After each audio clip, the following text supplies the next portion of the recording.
الحمد لله رب العالمين والعاقبة للمتقين والصلاة والسلام على أشرف الأنبياء والمرسلين وعلى آله وأصحابه أجمعين إلى يوم الدين. أما بعد فأعوذ بالله من الشيطان الرجيم. بسم الله الرحمن الرحيم.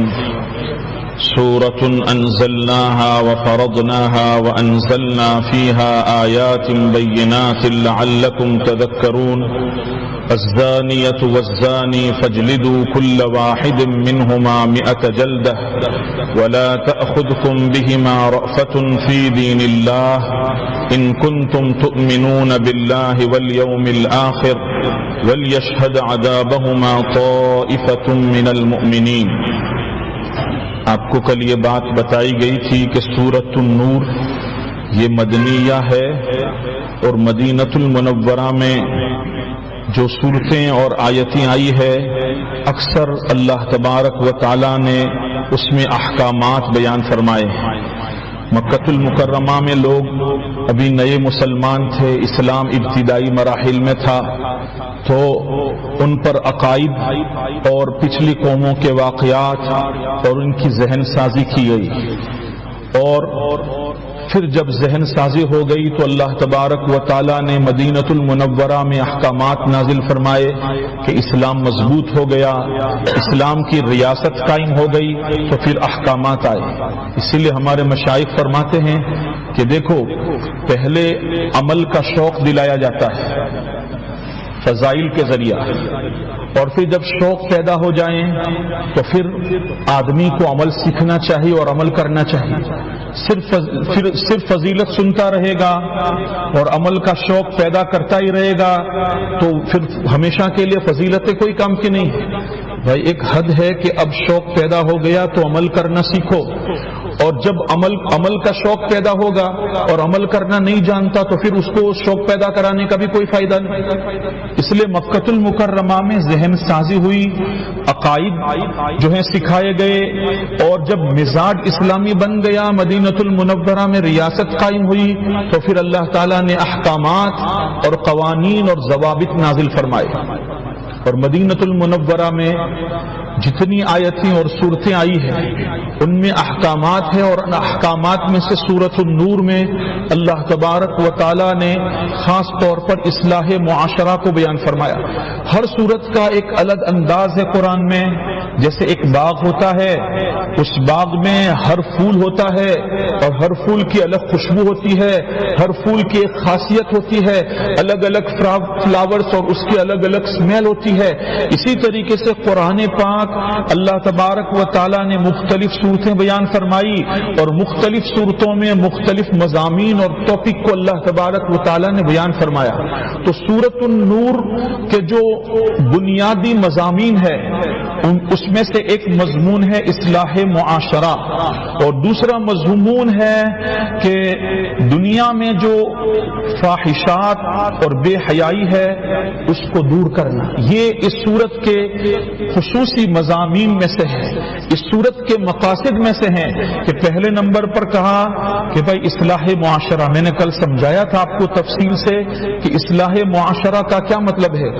معاشرت کا معنی رہن سہن، آپس کا ایک دوسرے کے ساتھ سلوک، اور اصلاح کا معنی اس کا ٹھیک کرنا.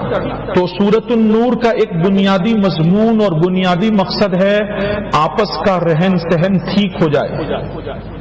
دیکھو آج کل دنیا میں لوگ عقائد، عبادات، معاملات اور اخلاق ان چیزوں پر کچھ دھیان دے رہے ہیں، لیکن معاشرت کے باب میں ہمارے معاشرے اور سوسائٹی میں بہت کمی ہے. لوگ اس کو دین کا حصہ بھی نہیں سمجھتے، اور اگر لوگوں کو کہو کہ بھائی یہ معاشرت اور آپس کا رہن سہن یہ بھی دین کا ایک بہت بڑا شعبہ ہے، تو کچھ لوگوں کے ذہن یہ کہتے ہیں کہ مول صاحب چلو ہم کچھ تو دین پر چل رہے ہیں، کم از کم ہمارے عقائد ٹھیک ہیں، عبادات میں ہم روزے، نماز، زکوٰۃ، حج وغیرہ کر رہے ہیں، آپس کا لین دین تو ہمارا ٹھیک ہے. اگر آپس کے رہن سہن کی اصلاح نہیں ہو رہی ہے تو اس میں کیا بڑا مسئلہ ہے. تو حضرت تھانوی رحمۃ اللہ علیہ نے ایک بہت اچھی بات لکھی ہے. حضرت فرماتے ہیں کہ مالدار کس کو کہتے ہیں؟ مالدار کہتے ہیں جس کے پاس بہت زیادہ مال، ہمارے یہاں مالدار کس کو کہا جاتا ہے؟ کہ جو بہت مال والا ہو اس کو مالدار کہتے ہیں. حالانکہ یہ مالدار یہ فارسی کا لفظ ہے. مال کا معنی تو مال ہے اور دار کا معنی رکھنے والا. جیسے دیندار، دین جس کے پاس ہو اس کو دیندار کہتے ہیں. دکاندار، دکان رکھنے والے کو دکاندار کہتے ہیں. اسی طریقے سے مالدار تو کسی کے پاس مال ہو وہ مالدار ہے. 10 روپیہ بھی اگر ڈکشنری کے اعتبار سے کسی کی جیب میں ہے تو وہ بھی مال رکھنے والا ہے. 100 روپیہ ہے وہ بھی مال رکھنے والا ہے. 10,000 ہے وہ بھی مال رکھنے والا ہے. لاکھ ہے کسی کے پاس تو وہ بھی مال رکھنے والا ہے. اور کسی کے پاس کروڑ ہے، ملین اور بلینز ہے تو وہ بھی مال رکھنے والا ہے. تو کہنے کے تو ہر ایک مالدار کہا جائے گا. ڈکشنری میں دیکھیں گے تو بھائی ہر مال والے کو کیا کہتے ہیں؟ مالدار. لیکن 10 روپے کا مالدار الگ ہے، 10,000 کا مالدار الگ ہے، لاکھ کا مالدار الگ ہے، ملین اور بلین کا مالدار الگ ہے. اسی طریقے سے بزرگوں ہم دین پر چلتے ہیں تو بھائی دین کے 10% پر عمل کرنے والا وہ بھی دیندار ہے. 20% پر عمل کرنے والا وہ بھی دیندار ہے. 50% پر عمل کرنے والا وہ بھی دیندار ہے. 80% پر عمل کرنے والا وہ بھی دیندار ہے.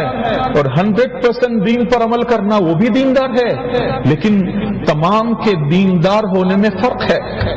جیسے 10 روپیہ اپنے پاس یا 10 رین اپنے پاس رکھنے والا وہ مال رکھنے والا ہے، لیکن اگر کسی کے پاس ملین ہے تو وہ بھی مال رکھنے والا ہے. دونوں میں زمین آسمان کا فرق ہے. اگر پورے دین میں سے کوئی 10% پر عمل کرتا ہے تو وہ بھی مسلمان ہے، وہ بھی دیندار ہے. اور ایک 90% پر عمل کرتا ہے وہ بھی دیندار ہے. لیکن دونوں میں زمین آسمان کا فرق ہے. تو دین کے معاملے میں ہمیں یہ نہیں سمجھنا چاہیے کہ بھائی ہم بھی تو دیندار ہیں، کچھ تو دین پر چل رہے ہیں.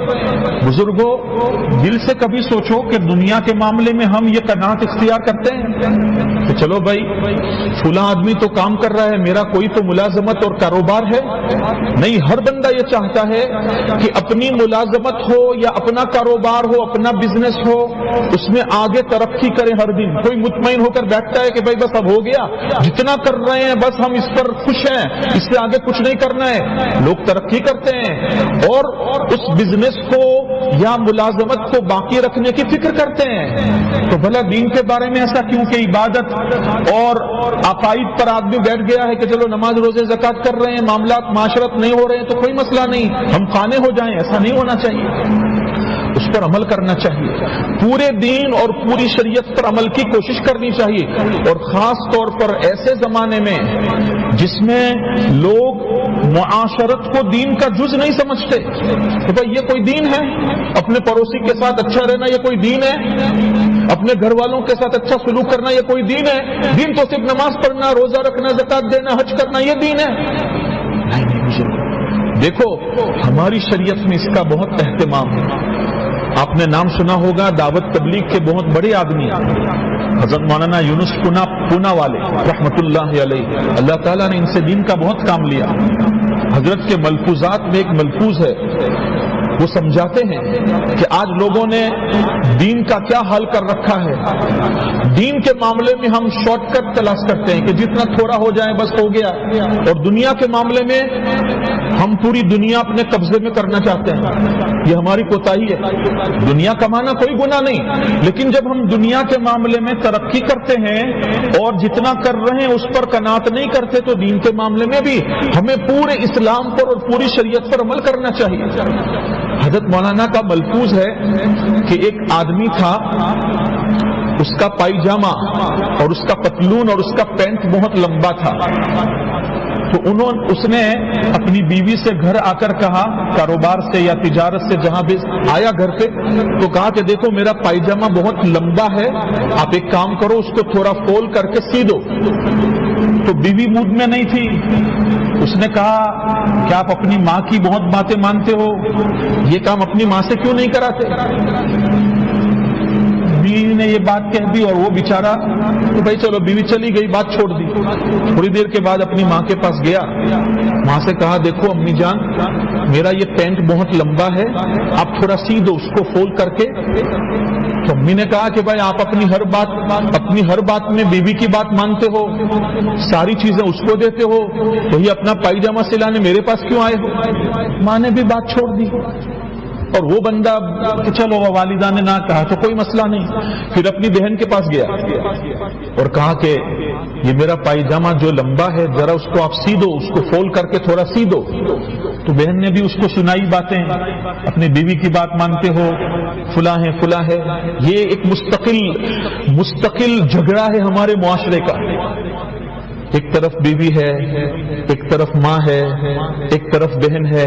تو بہرحال یہ تینوں نے اس کو کہا کہ ہم نہیں کریں گے. بہرحال رات ہو گئی، وہ بندہ سو گیا. اب مولانا یونس صاحب پونا والے رحمت اللہ علیہ نے اپنے ملفوظات میں یہ بات بیان فرمائی کہ رات کو بیوی کو خیال آیا کہ آخر میرا شوہر ہے، مجھے اس کی بات ماننی چاہیے تھی.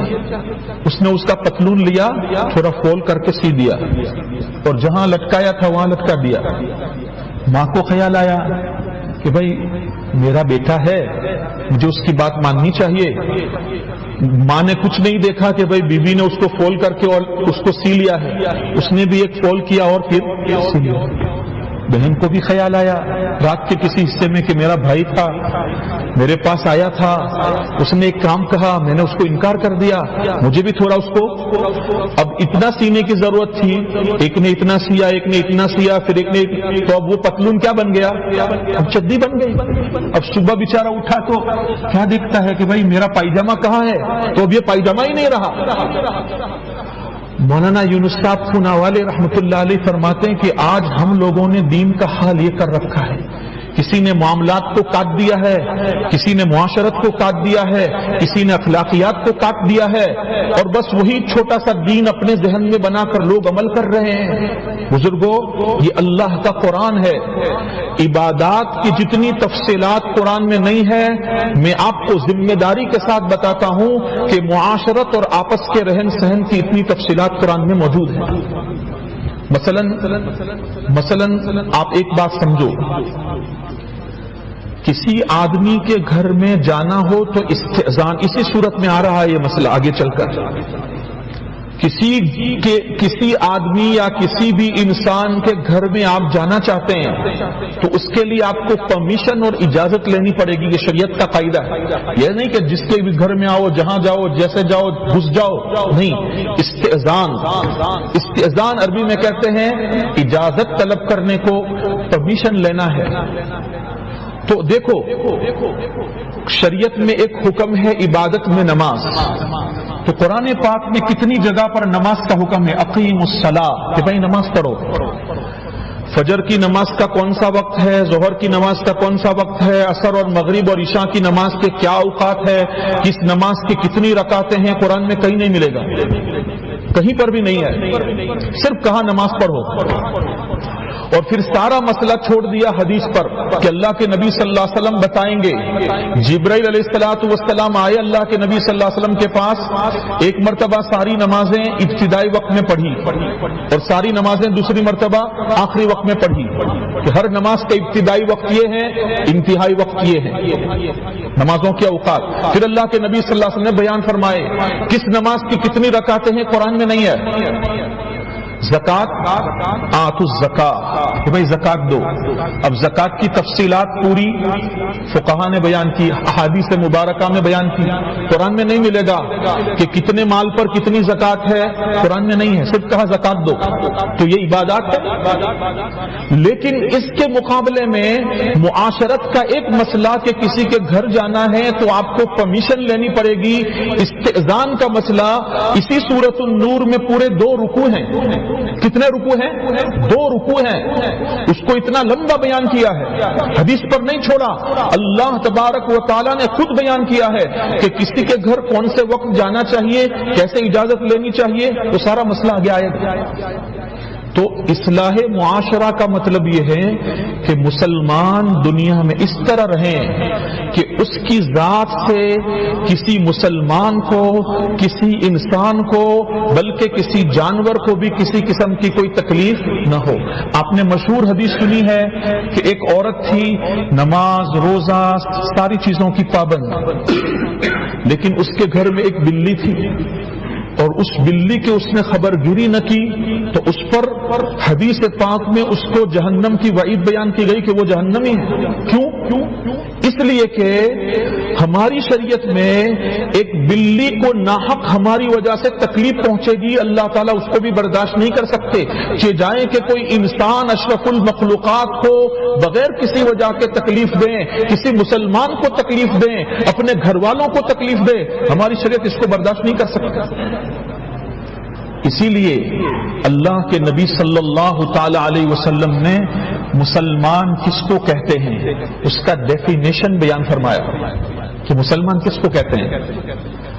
یہ نہیں کہا کہ مسلمان وہ ہے جو نماز پڑھتا ہو، مسلمان وہ ہے جو روزہ رکھتا ہو۔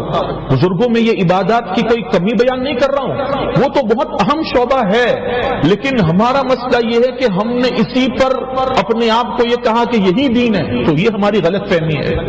اللہ کے نبی صلی اللہ علیہ وسلم نے جہاں مسلمان کو ڈیفائن کیا اور مسلمان کی ڈیفینیشن بیان کی تو کیا فرمایا؟ المسلم من سلم المسلمون من لسانہ ویدہ، کہ حقیقت میں مسلمان وہ ہے جس کی زبان سے اور جس کے ہاتھوں سے دوسرے مسلمان تکلیف سے محفوظ ہوں۔ یہ ہے اصل مسلمان، اور یہ ہے معاشرت، کہ بھائی زندگی اس طرح گزارو کہ میری ذات سے کسی کو ناحق کوئی تکلیف نہ پہنچے۔ یہ ہے معاشرہ جس کو اس صورت مبارکہ میں کھول کر بیان کیا گیا ہے کہ بھائی آپس کا رہن سہن۔ حجۃ الوداع کے موقع پر اللہ کے نبی صلی اللہ تعالی علیہ وسلم صحابہ سے پوچھ رہے ہیں کہ یہ کون سا دن ہے؟ تو بھائی 9 ذی الحجہ کا دن ہے، عرفہ کا دن ہے۔ کون سا مہینہ ہے؟ کہا ذی الحجہ کا مہینہ ہے۔ سب پوچھ رہے ہیں، اور پھر فرمایا کہ جیسے ذی الحجہ کا مہینہ احترام والا، عرفہ کا دن احترام والا، 9 ذی الحجہ کا دن احترام والا، یہ ساری چیزیں احترام والی ہے۔ ہماری شریعت میں اس سب سے زیادہ ایک مسلمان کی عزت، اس کی جان اور اس کا مال، یہ اس سے زیادہ محترم ہے اور اس سے زیادہ احترام کے لائق ہے۔ یہ سمجھایا، حجۃ الوداع میں سمجھایا کہ دیکھو اتنا بڑا دن ہے، اتنا بڑا مہینہ ہے، اتنی مبارک جگہ ہیں، ان سب کے باوجود فرمایا کہ ان سب سے زیادہ ایک مسلمان کی عزت، ایک مسلمان کی جان، ایک مسلمان کا مال ہماری شریعت میں محترم ہے، اس کی حفاظت ہر مسلمان پر ضروری ہے۔ کہ ایک مسلمان دوسرے مسلمان کا مال بھائی نہیں ضائع نہیں کر سکتا، اس کی جان پر کوئی حملہ نہیں کر سکتا، اس کی عزت پر کوئی حملہ کا نہیں ہو سکتا۔ سورۃ الفرقان ہے 19ویں پارے میں، اس کے اخیر میں اللہ تبارک و تعالی نے اپنے نیک بندوں کے صفات بیان فرمائے۔ عباد الرحمن کی جو کوالٹیز ہیں، اللہ کے برگزیدہ بندوں کے کیا اوصاف ہے، اس میں بہت ساری صفتیں بیان فرمائی کہ وہ راتوں میں اللہ کی عبادت کرتے ہیں، اللہ کا دیا ہوا مال خرچ کرتے ہیں، اور اسی طریقے سے فضول خرچی نہیں کرتے، شرک نہیں کرتے، جھوٹی گواہی نہیں دیتے، بہت سارے صفات ہیں۔ ان تمام صفات میں سب سے پہلی صفت جو اللہ کے نیک بندوں کی بیان کی، نہ عبادت کے متعلق ہے نہ اخلاق کے متعلق ہے، بلکہ پہلی ہی آیت میں فرمایا وَعِبَادُ الرَّحْمَنِ الَّذِينَ يَمْشُونَ عَلَى الْأَرْضِ هَوْنًا وَإِذَا خَاطَبَهُمُ الْجَاهِلُونَ قَالُوا سَلَامًا۔ معاشرت کہ آپس میں ایک دوسروں کے ساتھ کیسے رہتے ہیں۔ اللہ کے نیک بندے عباد الرحمن یمشون علی الارض ہونا، زمین پر نرمی کے ساتھ، تواضع کے ساتھ چلتے ہیں، یعنی آپس میں اچھی طرح رہتے ہیں۔ ساری چیزیں بعد میں بیان کی، معاشرت کو پہلے بیان کیا کہ اللہ کے خاص بندوں کی صفت یہ ہے کہ اللہ کے بندوں کے ساتھ اس کا تعلق اللہ کی بندگی کے مطابق ہوگا۔ وعباد الرحمن الذين يمشون على الارض هونا واذا خاطبهم الجاهلون قالوا سلاما. جب کوئی جاہل اس سے مخاطب ہوگا تو یہ جاہل کے ساتھ جاہل نہیں بنے گا اللہ کا نیک بندہ. اینٹ کا جواب پتھر سے نہیں دے گا, گدھے کے ساتھ گدھا نہیں بنے گا. واذا خاطبهم الجاهلون قالوا سلاما. اگر کوئی جہالت کی بات کرے گا تو یہ اللہ کا نیک بندہ ہے اس لیے سلامتی والی بات کرے گا. یہ سیدھا ترجمہ ہے. واذا خاطبهم الجاہلون قالوا سلاما, کہ ایک طرف جاہل اپنی جہالت کی بات کر رہا ہے تو اللہ کا نیک بندہ اس نے 2 گالیاں دی تو میں 10 دوں گا, ایسا نہیں. اللہ کا نیک بندہ وہ ہے کہ جاہل کی جہالت کا جواب سلامتی سے دیتا ہے. یہ ہے معاشرت, اور یہ سکھایا گیا کہ زندگی میں اس طرح رہو کہ ہماری وجہ سے کسی کو کوئی تکلیف نہ ہو. دیکھو اسلام میں معاشرت کا کتنا اہتمام ہے وہ بتاؤں, شاید میں نے پہلے بتایا ہو. ہماری شریعت میں مردوں کے لیے جماعت کی حاضری کتنی اہم چیز ہے, کتنی اہم چیز ہے.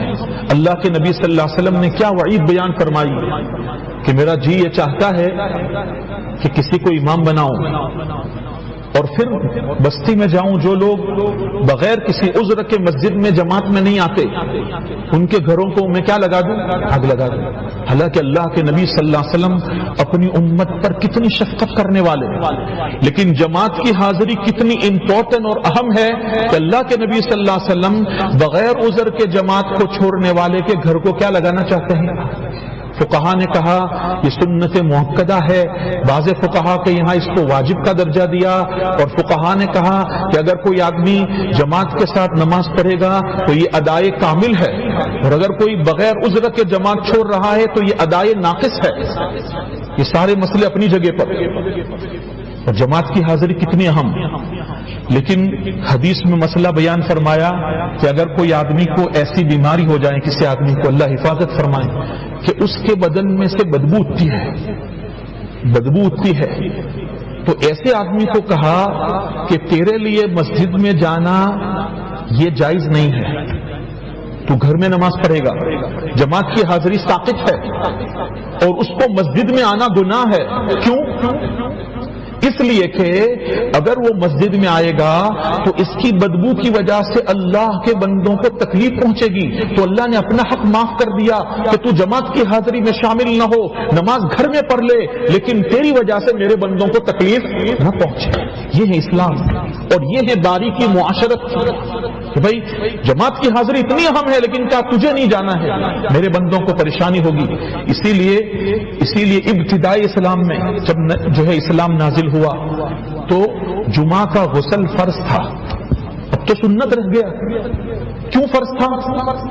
کہ بھائی زیادہ تر صحابہ مزدور قسم کے لوگ تھے, عرب میں بہت زیادہ گرمی اور مزدوری کر رہے ہیں. اگر ان پر غسل فرض نہیں کیا جاتا تو ایسے کے ایسے مسجد میں آتے اور بدن میں پسینہ ہوتا, اس کی بدبو سے دوسرے مسلیوں کو اور اللہ کے بندوں کو تکلیف ہوتی, تو حکم ہی آیا کہ تم پر غسل کیا ہے, فرض ہے. اب سنت ہے. تو ایک مسلمان کو تکلیف سے بچانا. دیکھو دوسری مثال, حجر اسود کا استلام, یہ کتنی بڑی نیکی ہے, بہت بڑی نیکی ہے. اگر کسی نے حجر اسود کا استلام کیا تو یوں سمجھو کہ اللہ کا مصافحہ کیا. بعض حدیثوں میں یہ بات ہے, اتنی بڑی فضیلت ہے, اس کے سارے گناہ اللہ تعالیٰ معاف کر دیتے ہیں. لیکن اتنی بڑی نیکی کے ساتھ یہ کہا کہ دیکھو اگر حجر اسود کا استلام اور بوسہ لینے کے لیے تمہیں کسی اللہ کے بندے کو دھکا دینا پڑے تو کبھی بھی یہ کام مت کر, دھکا مت دو, یہ حرام ہے. دور سے استلام کر لو, ہم تمہیں پورا ثواب دے دیں گے. باقی ہمارے حق کی وجہ سے, استلام کی وجہ سے کسی مسلمان کو دھکا دیا تو یہ نیکی برباد, گناہ لازم. کتنی رعایت ہے کہ دور سے سلام لے لو, ہم تمہیں ثواب دے دیں گے, باقی کسی مسلمان کو دھکا مت دینا. یہ جائز نہیں ہماری شریعت میں. اسی لیے بزرگوں, مسلمان کا معنی المسلم, مسلم کا معنی ہے, اس کا مادہ اگر آپ ڈکشنری میں دیکھیں تو سین, لام اور میم. المسلم سلامتی کا معنی ہے. اسی لیے جہاں جاتے ہیں مسلمان کو کہا کہ تو سلام کر, السلام علیکم ورحمۃ اللہ وبرکاتہ, کہ بھائی میں تو مسلمان ہوں, میری طرف سے سوائے سلامتی کہ آپ کو کچھ نہیں پہنچے گا.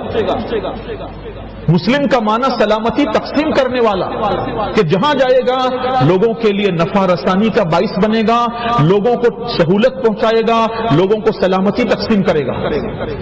اسی لیے امام غزالی رحمۃ اللہ علیہ نے ایک بات لکھی ہے جو بہت اہم ہے ہم سب کے لیے۔ اللہ تعالی ہمیں واقعی معنی میں مسلمان بنا دیں، جس کو مسلمان کہا جاتا ہے شریعت میں۔ اللہ کے نبی صلی اللہ علیہ وسلم نے مسلمان کی جو ڈیفینیشن اور تعریف بیان کی، اللہ ہمیں وہ مسلمان بنا دے۔ امام غزالی رحمۃ اللہ علیہ فرماتے ہیں کہ دنیا میں جو اینیملز اور جانور ہیں اس کی 3 قسمیں ہیں۔ ایک جانوروں اور اینیمل کی قسم ہے کہ بھائی وہ دنیا میں اللہ کے بندوں کے لیے اور انسانیت کے لیے جیتے ہیں، کسی کو تکلیف نہیں پہنچاتے، ہمیشہ اللہ کی مخلوق کو نفع پہنچانا یہ ان کی زندگی کا مقصد ہے۔ گائے ہے، بکری ہے، بھینس ہے، اس قسم کے جانور، کبھی کبھی کسی کو تکلیف پہنچا دے وہ بات الگ ہے، لیکن جنرلی طور پر عام متن اللہ کی مخلوق کو ان سے نفع پہنچتا ہے۔ دودھ دیتے ہیں، پھر ان کا گوشت کام میں آتا ہے، ان کی ہڈیاں کام میں آتی ہے، ان کا چمڑا کام میں آتا ہے، اور اسی طریقے سے ان کے بالوں سے کام لیا جاتا ہے، یہ ساری چیزیں۔ اور دوسری ایک قسم ہے کہ بھائی وہ نفع بھی نہیں پہنچاتے اور نقصان بھی نہیں پہنچاتے، اللہ کی مخلوق کو نفع بھی نہیں پہنچتا اور نقصان بھی نہیں پہنچتا۔ جیسے جنگل میں یہ لومڑی ہے، اس قسم کے جانور ہیں، ان سے نہ نفع پہنچتا ہے اور نہ نقصان پہنچتا ہے۔ اور جانور کی تیسری قسم امام غزالی رحمۃ اللہ علیہ فرماتے ہیں کہ ہمیشہ عام طور پر جن سے اللہ کی مخلوق کو نقصان پہنچتا ہے، جیسے سانپ ہے، بچھو ہے، اس قسم کی، کہ بہت کم نفع کبھی کبھی کسی کو پہنچ جائے، ورنہ جہاں جاتے ہیں کیا کرتے ہیں، بستے ہیں، دنکتے ہیں، جو ملا اس کو تکلیف پہنچانا یہ ان کا کام ہے۔ امام غزالی رحمۃ اللہ علیہ فرماتے ہیں کہ انسان تو اشرف المخلوقات ہے، تجھے تو ان تینوں جانوروں سے اعلیٰ ہونا چاہیے تھا، لیکن اگر تو انسان نہیں بن سکتا اور جانور ہی رہنا چاہتا ہے تو کم از کم وہ جانور بن جا جو لوگوں کو نفع پہنچاتے ہیں، اور اگر وہ نہیں بنتا تو کم از کم وہ جانور بن جا جس سے نہ کسی کو تکلیف پہنچتی ہے اور نہ فائدہ پہنچتا ہے۔ بھائی ہم لوگوں کو نفع نہیں دے سکتے تو کم از کم اپنے نقصان اور تکلیف سے تو بچا لے۔ اگر تو یہ دو نہیں بن سکتا تو پھر تیسری قسم کا تو جانور ہے، سانپ اور بچھو، کہ جہاں جائے گا تیری وجہ سے لوگوں کو تکلیف ہوگی۔ اب ایک انسان ہے جس کو اللہ نے سارے جانوروں سے اچھا بنایا، اب وہ اتنا نیچ حرکتوں پر آ گیا کہ وہ جانوروں سے بھی گیا گزرا، کہ جیسے سانپ ہے، موذی جانور ہے، ایذا دینا اس کا کام ہے، اللہ نے اس کو مسلمان بنایا۔ مسلم کا معنی ہے سلامتی اور نفع پہنچانے والا، لیکن جہاں جا رہا ہے لوگوں کو ڈس رہا ہے، سوائے تکلیف کے معاشرے میں اس سے کچھ نہیں پھیل رہا ہے۔ بزرگوں ایسی مسلمانی کس کام کی؟ اس لیے اللہ کے نبی صلی اللہ علیہ وسلم فرما رہے ہیں المسلم من سلم المسلمون من لسانه ويده۔ سورۃ النور میں اللہ تعالیٰ نے اصلاح معاشرت کو اہتمام کے ساتھ بیان فرمایا۔ اتزان کے 2 رکوع ہے اس میں کہ بھائی تمہاری وجہ سے کسی کو تکلیف نہ ہو۔ کوئی کہے کہ مولوی صاحب ہم کو لوگ بہت تکلیف پہنچاتے ہیں، بھائی ہر آدمی یہ سوچیں کہ مجھے کوئی تکلیف پہنچائے یا نہ پہنچائیں، میں دنیا میں اس طرح رہوں کہ میری وجہ سے کسی کو تکلیف نہ پہنچے تو کوئی مسئلہ ہی نہیں ہوگا۔ آج پرابلم کیا ہے؟ ہم لوگوں کے حقوق ادا کرنا نہیں جانتے، اپنے حقوق جانتے ہیں صرف کہ میرا یہ حق نہیں ملا، میرا یہ حق نہیں ملا، میرا یہ حق نہیں ملا۔ بھائی ہم لوگوں کے حقوق ادا کرنے والے بنیں گے سب تو یہ سارا جھگڑا ختم ہو جائے گا۔ تو آج آخری یہ تمہید کی آخری باتیں ہیں۔ سورۃ النور کا ایک مقصد ہے اصلاح معاشرہ، اور دوسرا مقصد ہے دنیا میں جو بے حیائی پھیلی ہے اس کو ختم کرنا۔ آج دنیا میں فحاشی بہت عام ہے، آخری بات آج بہت عام ہے، اس کے علاوہ گناہ ہے، لیکن بے حیائی کے گناہ آج بہت زیادہ ہیں، اس کے علاوہ گناہ اس کے نیچے دب گئے۔ آپ کو میں مثال سے سمجھاؤں، جب یہ کووڈ آیا تھا نا، کورونا، تو سب کی زبان پر ایک ہی بیماری کا نام تھا نا، اس کے علاوہ بیماریاں لوگ جانتے تھے اس موقع پر، سب دب گئی تھی، اس لیے کہ وہ ایسی بیماری تھی کہ جس سے اپنے آپ کو اپنے گھر والوں کو بچانا مشکل ہو گیا تھا۔ دنیا میں گناہ ہو رہے ہیں، لیکن مرد اور عورت کے ناجائز تعلقات سے وجود میں آنے والے گناہ آج دنیا میں بہت زیادہ ہے، معاشرہ اس کے نیچے دب گیا ہے، بہت گناہ ہے۔ تو سورۃ النور کا ایک مقصد ہے مرد اور عورت کے آپس کے ناجائز تعلقات کو ختم کرنا، اس لیے آیتیں آئے گی کہ بھائی زنا کی کیا سزا ہے، پردے کے کیا احکام ہے، نظروں کی حفاظت کا کیا مسئلہ ہے، کہ بھائی یہ ایسا گناہ ہے جس نے پورے معاشرے اور سوسائٹی کو اپنی لپیٹ میں لے لیا، سب اس میں آ کر پھنس گئے ہیں۔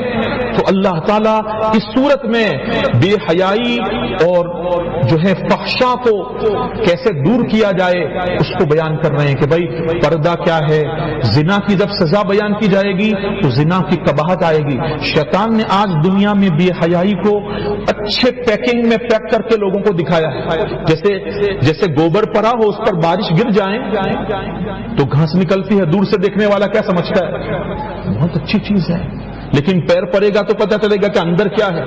تو یہ جتنی بے حیائی کی چیزیں ہیں نا دنیا میں، مرد اور عورت کے ناجائز تعلقات، زنا اور اسباب زنا جتنے ہیں، سب کو شیطان نے مزین کر کے لوگوں کو دکھایا کہ بہت اچھی چیزیں ہیں، لیکن اندر گند بھرا ہوا ہے، اندر کبارہ ہے۔ تو اس کو اس صورت میں واضح کیا گیا کہ بھائی مرد اور عورت کا اختلاط نہ ہو، اگر ضرورت پڑے تو کیسے پردے سے بات کی جائے گی، اور کون محرم ہے کون محرم نہیں ہے، یہ باریک باریک مسائل اس صورت میں اللہ تعالیٰ نے بیان فرمائے ہیں۔ اللہ تعالیٰ ہمیں عمل کی توفیق عطا فرمائے۔